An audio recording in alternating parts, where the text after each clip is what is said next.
right, Juan, how would you say the boys are adapting to your new system? Great. They're absorbing. It's kind of like a process, right? And the process has different phases. And I explained this to them on day one. It's about first we're going to give a lot of information. They're going to have to absorb. That information then becomes knowledge, right? They're going to know what is it that we want to do and how do we want to do things.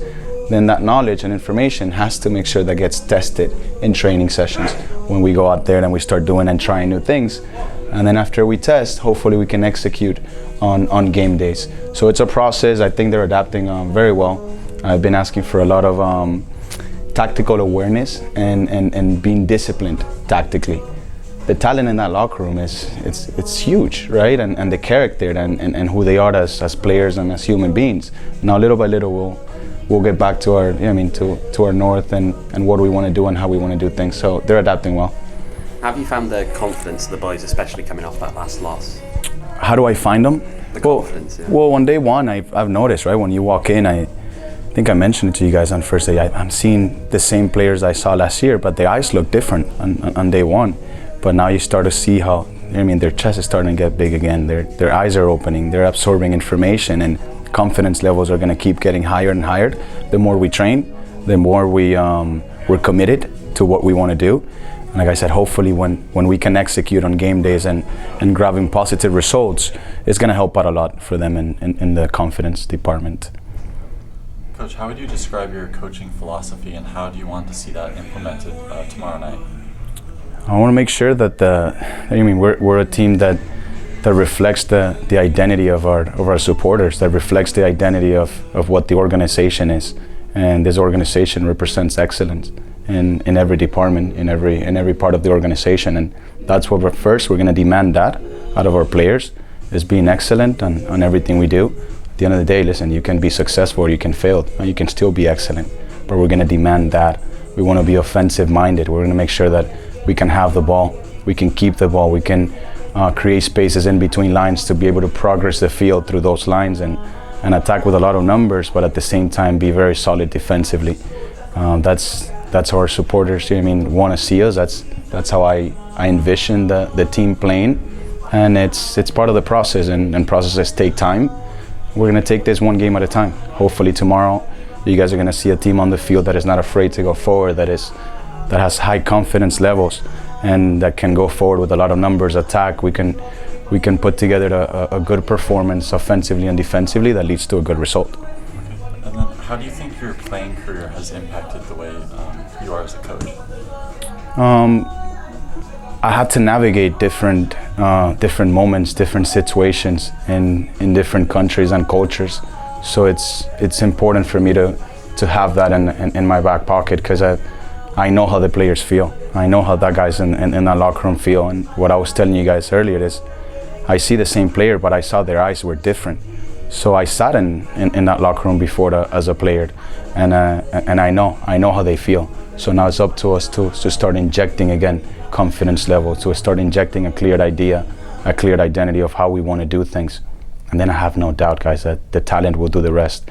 This is a league where teams need to work hard. Teams need to. It's a blue-collar league where talent is not enough. Talent is not enough to win and compete and be at the top in this league. But we have a lot of talent. Now we have to make sure that we match up the intensity levels, the work rates, the work ethic that the other teams put in, and then talent does the rest. It's not the other way around.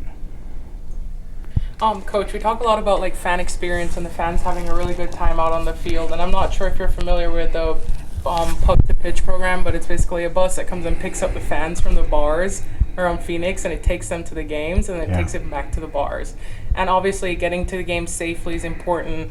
What do you think this means for fans who want to come out, who have never been to a Phoenix Rising game before, and they also want to have a good time?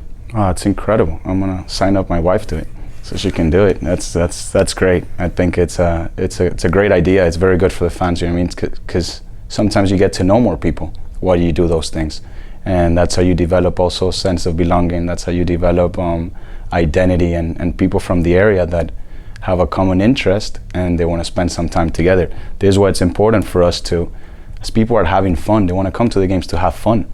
So we have to make sure that we put together a team that gives them that.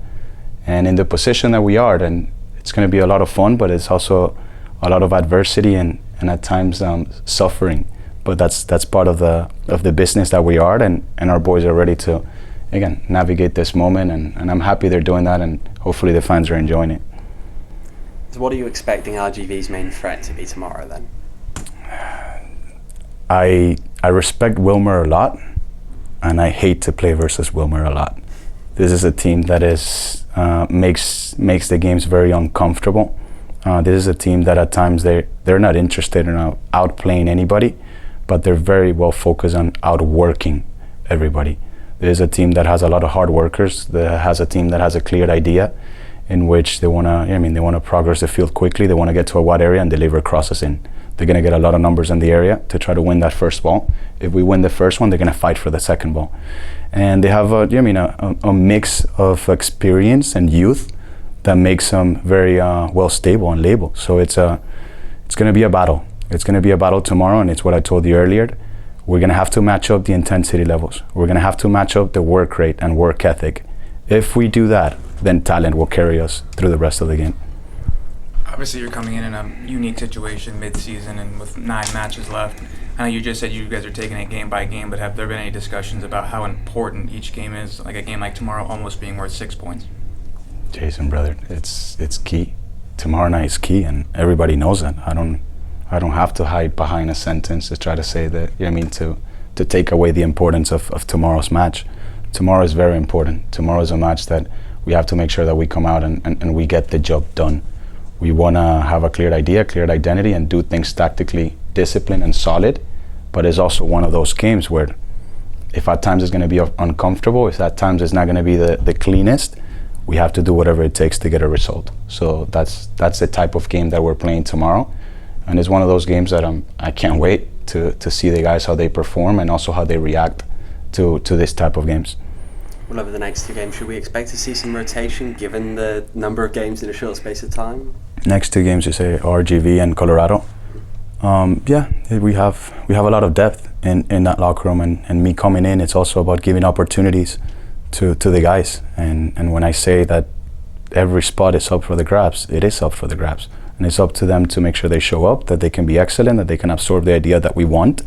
And if they do that, they'll get an opportunity. So it is up to me to find ways to be fair, which is one of the hardest things to do as a coach, because you have 24 guys that if they all give you everything, you can only play 11 and you can only dress 18.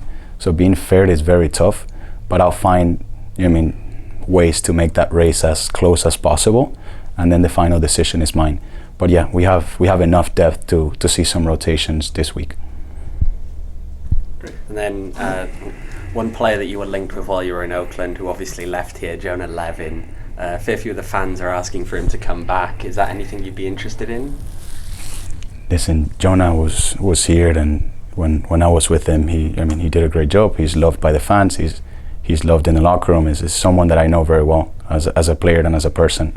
At the end of the day, he's not here anymore in the organization, and I need to focus about the players that are here. I need to focus to provide for them and make sure that I can give them all the resources they need to be successful.